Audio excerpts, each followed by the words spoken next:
Hello and welcome to The Buzz. It is 2014. We don't know what the year is going to bring, but we do know what last year brought, and we know what Santa Claus brought. Santa Claus brought me some new socks. Can you see them? Yeah, I know, they're pretty. Holiday tournament basketball isn't always pretty, but there was some pretty basketball actually played this year. We're going to start off with a little bit of girl talk at the aptly named Bancroft Rosalie tournament. Why is it aptly named? Because BR spells brr. It's been a frigid week.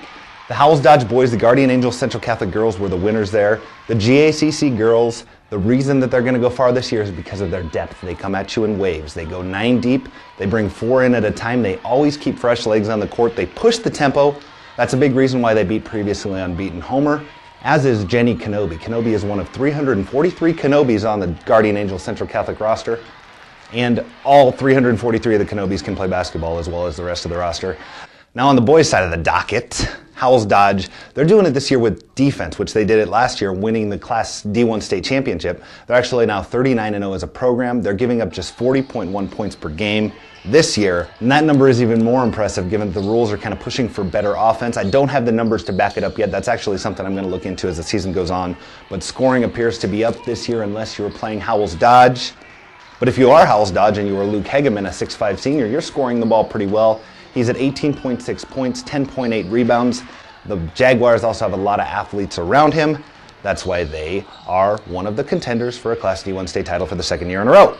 Now BR, they're still pretty solid. They got a lot of athletes, and as long as they got Nick suits and ties, they're going to leave it all on the floor tonight. Cause as long as they got Nick suits and ties, they're going to leave it all on the floor. They're just a good basketball team, and Nick Suits doesn't wear a tie on the floor, but he's a good player. They also have Preston Peters. He distributes the ball well. I got to believe that they're still one of the contenders in Class D2, as is Why Not, which won the Crofton Holiday Tournament, beating an Ainsworth team that has renamed its Brown County community Bomb City. Now the Bulldogs, they're 6-1. They beat O'Neill St. Mary's in the first round of the tournament. The thing about them is they can shoot from anywhere on the floor. They're averaging 12.4 three-pointers per game. Through their first 7 games, they have 4 players averaging in double figures, led by senior Matt McLeod at 23 points per game. As far as St. Mary's, the team they beat in the first round, they need to develop depth around big man Adam Moon. Moon on the season is at 24.3 points and 10 rebounds per game, but they don't have that consistent depth around him. One thing that's bugging me right now is this 40-point rule. Where did it come from? I don't believe it does anybody a bit of good. You need to get those younger players experience, and you also need concession stand sales. When you have a 40-point rule and the second half only lasts about 4 minutes, nobody buys Skittles or Mountain Dew. And without Skittles or Mountain Dew, the world is a terrible place. Get rid of the 40-point rule before I get rid of you. Oh.